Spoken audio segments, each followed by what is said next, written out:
नमस्कार विद्यार्थियों, आदर्श ऑनलाइन कक्षा में आपका हार्दिक स्वागत है, अभिनंदन। राजस्थान शैली का चैप्टर हमारा पूर्ण हुआ। अब से पहले हम 3 अध्यायों का अध्ययन कर चुके हैं। आज हमारे सामने चौथा अध्याय है जिसके बारे में हम अध्ययन करेंगे। और चौथा अध्याय हमारा आता है पहाड़ी चित्र शैली। कौन सा? पहाड़ी चित्र शैली का अध्याय है। तो चलिए अध्ययन करते हैं हम पहाड़ी चित्र शैली में हमें क्या पाया जाता है।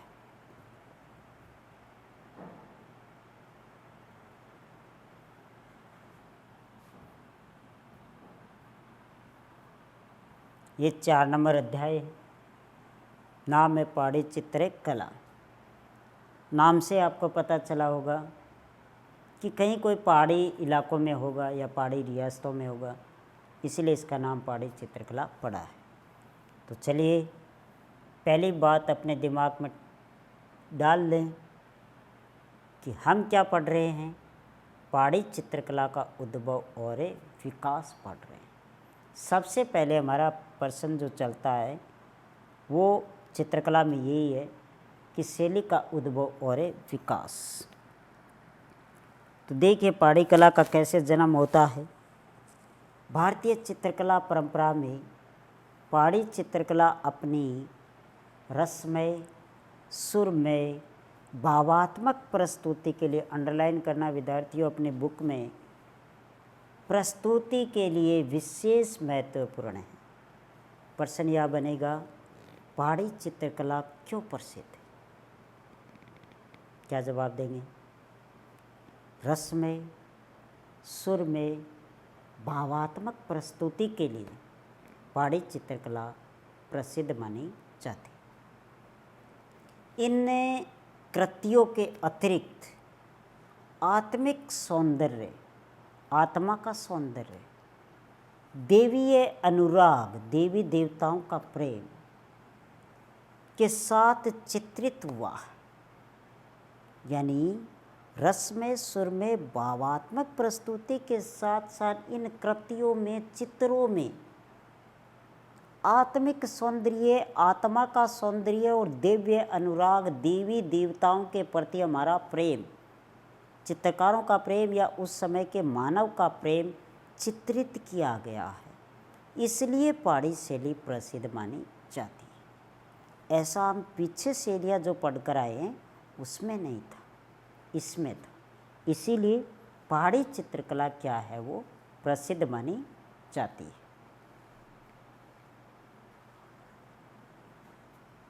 प्राकृतिक सौंदर्य ने इस कला को श्रेष्ठ स्तर पर स्थापित कर दिया।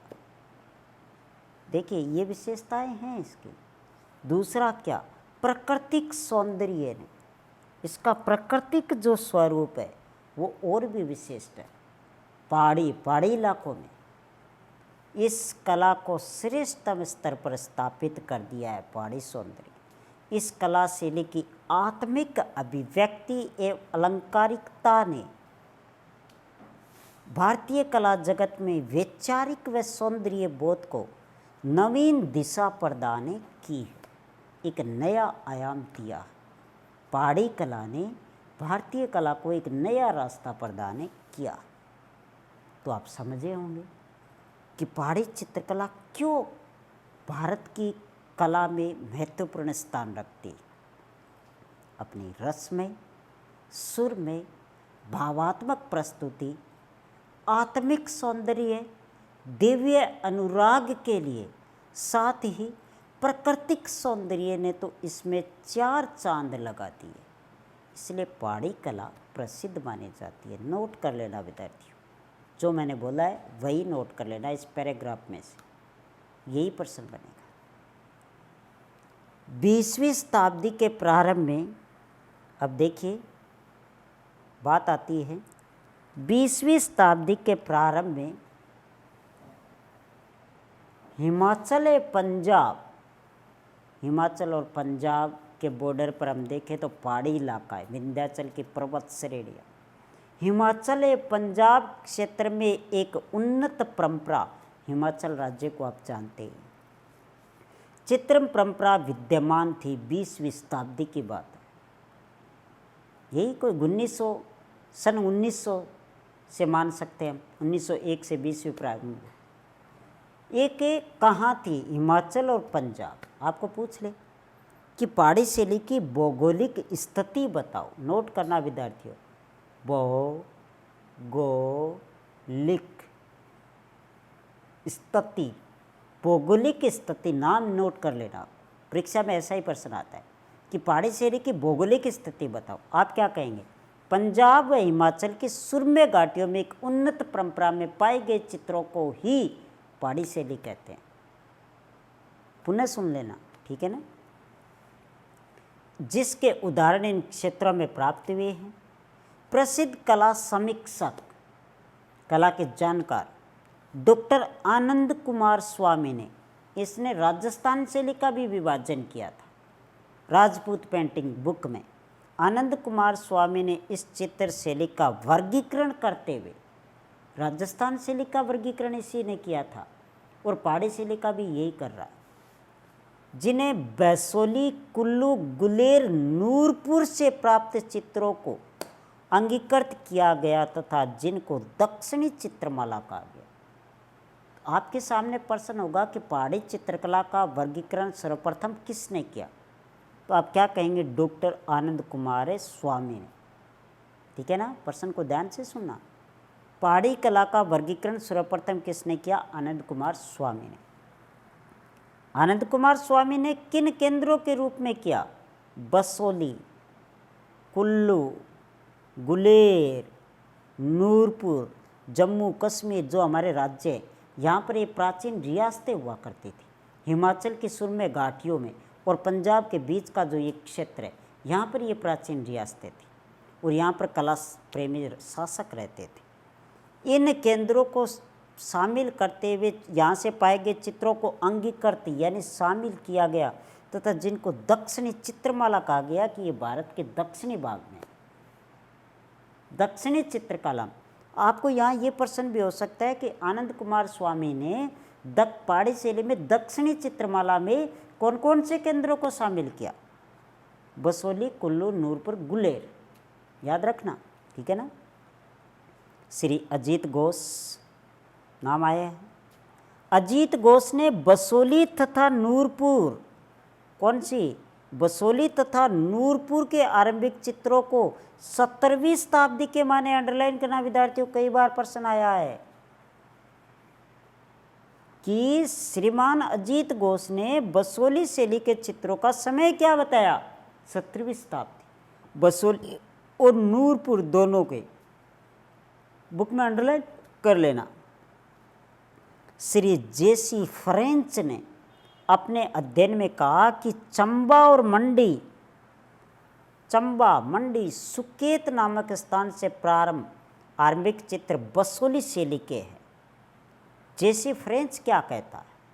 जेसी फ्रेंच ये कहता है कि अपने अध्ययन करता है और कहता है चंबा, मंडी और सुकेत नामक स्थान से जो चित्र पाए गए हैं ना, वो चित्र, आरंभिक चित्र बसोली शैली के हैं, पहाड़ी के नहीं, बसोली के नाम से, जो कांगड़ा शैली से अपना भिन्न स्वरूप रखते हैं। आगे ये शैलियाँ आएगी बसोली और कांगड़ा के नाम से, तब बात करेंगे। इस क्षेत्र में मुगल कला के प्रभाव आने से पूर्व स्थानीय प्रभाव ये एक परंपरा चित्र शैली से चित्रण कार्य होता रहा, जबकि जम्मू में 18वीं शताब्दी के उत्तरार्ध में ही एक विकसित शैली का उद्भव हुआ था। जम्मू में भी एक कला प्रेमी शासक था, उसने भी चित्र बनाए थे और चित्र शैली के रूप में विकसित हुआ। जम्मू अपने राजनीतिक प्रभुत्व के कारण विशेष महत्व रखता था, जबकि दक्षिणी चित्रमाला के अन्य क्षेत्रों में चित्रण 17वीं शताब्दी में भी प्रचलित था। उत्तरी चित्रमाला के अंतर्गत कांगड़ा चित्रशैली विशेष प्रमुख है विद्यार्थियों। आनंद कुमार स्वामी ने दक्षिणी चित्रमाला में कौन कौन से? बसोली, चंबा, नूरपुर केंद्रों को, और फिर ये बताया है कि उत्तरी चित्रमाला में सिर्फ और सिर्फ एक कांगड़ा शैली ही शामिल किया गया। गुलेर से ही कांगड़ा, कांगड़ा शैली के चित्रकार, कांगड़ा शैली के चित्रकार गुलेर से ही कांगड़ा आए थे। अब गुलेर जो दक्षिणी चित्रमाला का केंद्र था, वहाँ से चलकर ये उत्तरी चित्रमाला कांगड़ा में आ गए थे, इसलिए कांगड़ा शैली का जन्म हुआ था। ठीक है ना। आए थे पूर्व में ये चित्रकार गुलेर में ही चित्रण कार्य करते थे। तो गुलेर का जन्म कैसे, कांगड़ा शैली का जन्म कैसे हुआ? गुलेर शैली के कारण हुआ। गुलेर से ही चित्रण कार्य करते थे और ये कांगड़ा में आ गए। गुलेर चूंकि मुगल शासकों के संपर्क में अधिक रहा, अतः यह अनेक वर्षों तक कला केंद्र रहा। राजा संसार चंद के कांगड़ा के शासक बनने पर कांगड़ा में कृष्ण भक्ति एवं चित्रकला को श्रेष्ठ सम्मान मिला, जिससे आकृष्ट होकर गुलेर के चित्रकार कांगड़ा की तरफ आए थे। अब देखिए क्या होता है आगे। राजा संसार चंद जो है कांगड़ा शैली का एक प्रसिद्ध शासक है, बहुत ही कला प्रेमी शासक था। जिस प्रकार से किशनगढ़ शैली का प्रेमी शासक सामतसिंह था, उसी प्रकार से और ये सम्मान मिला, जिससे आकृष्ट होकर गुलेर के चित्रकार जो है कांगड़ा की तरफ आ गए थे। तो दक्षिणी चित्रमाला के केंद्र जो है उत्तरी चित्रमाला में चले गए और इधर की चित्र शैलियाँ नष्ट होने लगी थी। चित्रकारों का कांगड़ा आने का एक यह भी कारण था कि गुलेर के राजा गोवर्धन सिंह की मृत्यु 1770 में हो गई थी। अब एक कांगड़ा इधर जो दक्षिणी माला के चित्रकार उत्तरी चित्रमाला की तरफ क्यों भागते हैं, यानी गुलेर के चित्रकार कांगड़ा की तरफ क्यों चले गए? वो इसीलिए चले गए थे कि एक तो वहाँ का राजा संसार चंद जो था वो बहुत कला प्रेमी शासक था, और दूसरा कारण ये था गुलेर का एक शासक गोवर्धन चंद था जिसकी मृत्यु हो जाती है। मृत्यु होने के कारण चित्रकार वहाँ उस तरफ भागे जाते हैं। ठीक है ना। राजा गोवर्धन सिंह के कला को विशेष संरक्षण प्रदान किया। इनके मृत्यु के पश्चात गुलेर के कलाकार उचित परिवेश न मिलने तथा कांगड़ा चित्र परंपरा से आकृष्ट होकर कांगड़ा आ गए थे। और किस शैली का जन्म हो गया? कांगड़ा शैली का जन्म हो गया। 18वीं शताब्दी के अंतिम चरण में कांगड़ा राज्य भारतीय चित्रकला का महान केंद्र बन गया था। पहाड़ी चित्र शैली में बसोली, चंबा, गुलेर शैली, कांगड़ा, कुल्लू शैली, मंडी, जम्मू, पुछ, गढ़वाल, कश्मीर विशेष प्रतिनिधि उपशैलियाँ। अब आपको यहाँ प्रश्न बनता है कि पहाड़ी शैली की उपशैलियों के नाम बताइए। तो पहाड़ी रियासतों में यही रियासतें आती है और यही पहाड़ी शैली की उपशैलियाँ मानी जाती है। बहुत बढ़िया प्रश्न है। पहाड़ी चित्रकला की प्रतिनिधि शैलियों के रूप में जानी जाती है। तो विद्यार्थियों, ये पहाड़ी शैली का उद्भव और विकास था। तो पहाड़ी शैली की भौगोलिक स्थिति पंजाब व हिमाचल की सुरम्य घाटियों में एक उन्नत चित्र परंपरा पाई जाती है, जिसे पहाड़ी शैली के नाम से जाना जाता है। इसका सर्वप्रथम वर्गीकरण डॉक्टर आनंद कुमार स्वामी ने किया था, जिन्होंने दक्षिणी चित्रमाला में बसोली, गुलेर, चंबा और मंडी को स्थापित किया। ठीक है ना। आगे चलकर अजीत घोष ने उत्तरी चित्रमाला में कांगड़ा चित्र शैली को माना है। ठीक है ना। अजीत घोष के अनुसार बसोली चित्र शैली के चित्र जो है 17वीं शताब्दी के भी माने जाते हैं। और इधर जो गुलेर से हैं, जो उत्तरी चित्रमाला का जो केंद्र था, गोवर्धन सिंह की मृत्यु हो जाती है और वहाँ से उचित स्थान चित्रकारों को नहीं मिलता, तो वो कांगड़ा की तरफ भागते हैं और कांगड़ा में उनका संपर्क राजा संसार चंद से होता है, जो बहुत कला प्रेमी शासक था। और फिर एक कांगड़ा चित्र शैली जो है सामने आती है। तो पहाड़ी शैली की भौगोलिक स्थिति क्या थी? पहाड़ी शैली क्यों प्रसिद्ध है? अपनी रसमय सुंदर प्रस्तुति के कारण पहाड़ी शैली प्रसिद्ध मानी जाती है। इस प्रकार से पहाड़ी शैली का जन्म होता है और ये पहाड़ी शैली के प्रसिद्ध केंद्र है या उपशैलियाँ हैं। तो आप बता सकते हैं कि पहाड़ी शैली की उपशैलियाँ कौन कौन सी है? बसोली है, चंबा है, गुलेर है।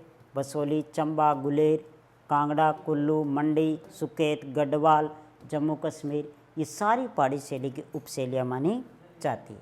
और मैं प्रश्न करता हूँ आपसे कि कांगड़ा शैली का जन्म किस कारण हुआ? कांगड़ा शैली का जन्म गुलेर के राजा गोवर्धन चंद की मृत्यु होने के कारण चित्रकार यहाँ पर भाग कर आ गए, इसीलिए इनका जन्म हुआ। पहाड़ी शैली क्यों प्रसिद्ध है, ऐसा प्रश्न आपके सामने हो तो रसमय, सुरमय, भावात्मक प्रस्तुति के लिए ये प्रसिद्ध मानी जाती है। आत्मिक सौंदर्य और अनुराग के साथ चित्र है। प्राकृतिक सौंदर्य ने उच्च स्थान यहाँ पर प्रदान किया, ठीक है ना। अब पहाड़ी शैली का समय बताइए, तो आप क्या बताएंगे? 20वीं शताब्दी बताएंगे विद्यार्थियों। क्या बताएंगे? ये 20वीं शताब्दी बताएंगे। पहाड़ी शैली की भौगोलिक स्थिति क्या है? तो हिमाचल और पंजाब है, ठीक है ना।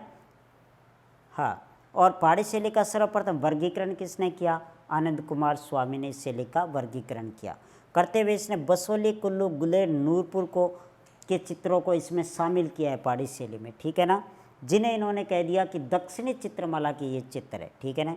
अजीत घोष है, वो बसोली शैली को अलग बताते हैं, और नूरपुर में जो आरंभिक चित्र बने थे वही 17वीं शताब्दी के चित्र को बताते हुए बसोली शैली के चित्र बताते हैं।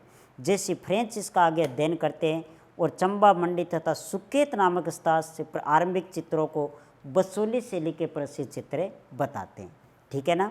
तो ये कुछ सामान्य से प्रश्न हैं जो आपको भविष्य में देखने को मिल सकते हैं।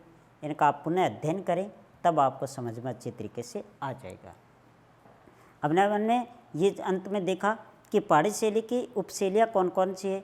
बसोली, कुल्लू, गुलेर, जम्बू, कश्मीर, ये शैलियाँ है। कांगड़ा है। इनमें से एक पहली चित्र शैली आ रही है बसोली चित्र शैली।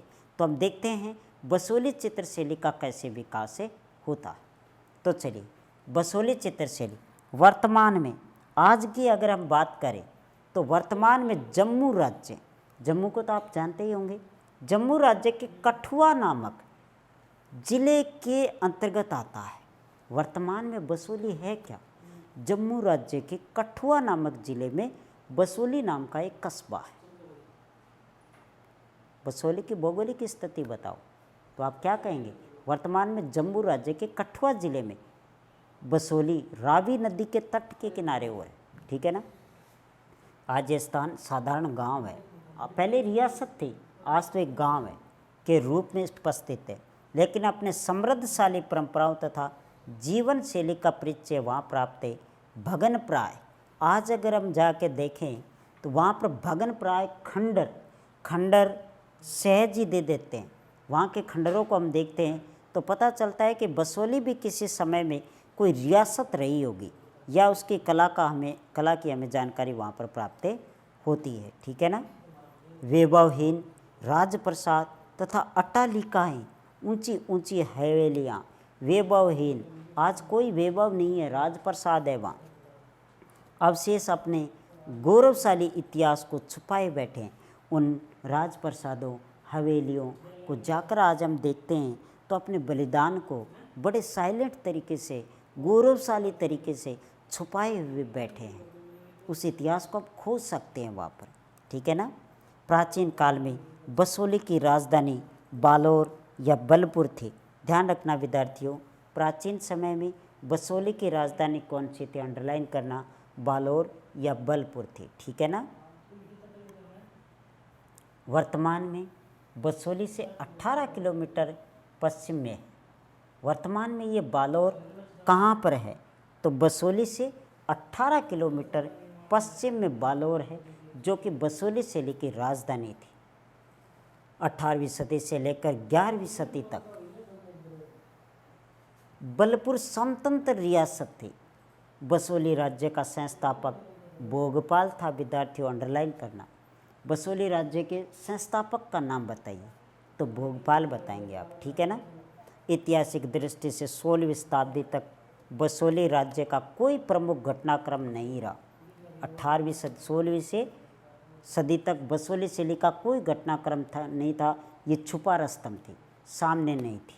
लेकिन 1590 ईस्वी में बसोली का एक राजा कृष्णपाल अकबर के संपर्क में आया। अकबर मुगल दरबार का, उसने अकबर के दरबार में उपस्थित होकर अकबर के दरबार में गया, बहुमूल्य भेंट प्रदान की। उसे अकबर को बहुमूल्य भेंट प्रदान की। कृष्णपाल की और कृष्णपाल के पश्चात उनका पुत्र भूपतपाल।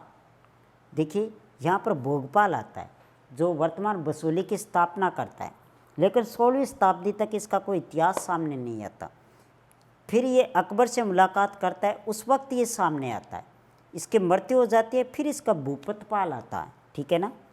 भूपतपाल 98 से 55 ईस्वी 1600 ने ही आधुनिक बसोली की स्थापना की थी। अंडरलाइन करना विद्यार्थियों, बसोली की प्राचीन बसोली की स्थापना भोगपाल करता है, लेकिन आधुनिक आज की बसोली को अगर हम देखें तो इसकी स्थापना भूपतपाल करता है।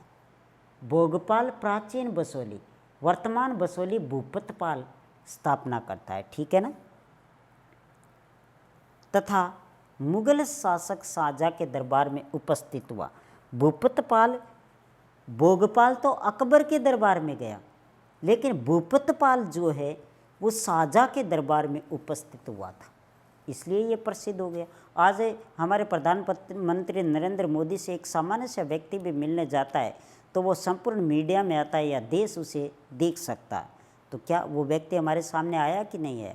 तो वो महत्वपूर्ण केंद्र जो दिल्ली था उसमें मुगलों का साम्राज्य था, और उसी में जो जाता था वो सामने आता था, वो रियासत सामने आती थी, वो शासक सामने आता था। यही सी सामान्य सी बातें हैं भाई, है ना। भूपतपाल द्वारा शाहजहाँ का सम्मान करते हुए एक चित्र उपलब्ध है। भूपतपाल गया और शाहजहाँ का सम्मान में एक चित्र भी वहाँ पर प्रदान किया था, जो डोगरा, जो वर्तमान में डोगरा आर्ट गैलरी जम्मू कश्मीर में क्या है, आज भी सुरक्षित है। अंडरलाइन करना विद्यार्थियों, शाहजहाँ का सम्मान करते हुए भूपतपाल का चित्र किस गैलरी में रखा गया है, तो डोगरा आर्ट गैलरी जम्मू कश्मीर में आज भी सुरक्षित है। भूपतपाल के पश्चात बसोली शासकों में कला के प्रोत्साहन की दृष्टि से संग्रामपाल, मेदनीपाल और अमृतपाल के शासनकाल विशेष से उल्लेखनीय है। और इससे भूपतपाल के पश्चात कौन से शासक कला प्रेमी होते हैं, तो संग्रामपाल, मेदनीपाल और अमृतलाल जो है शासक आते हैं। अमृतपाल 1797 में राजा बना।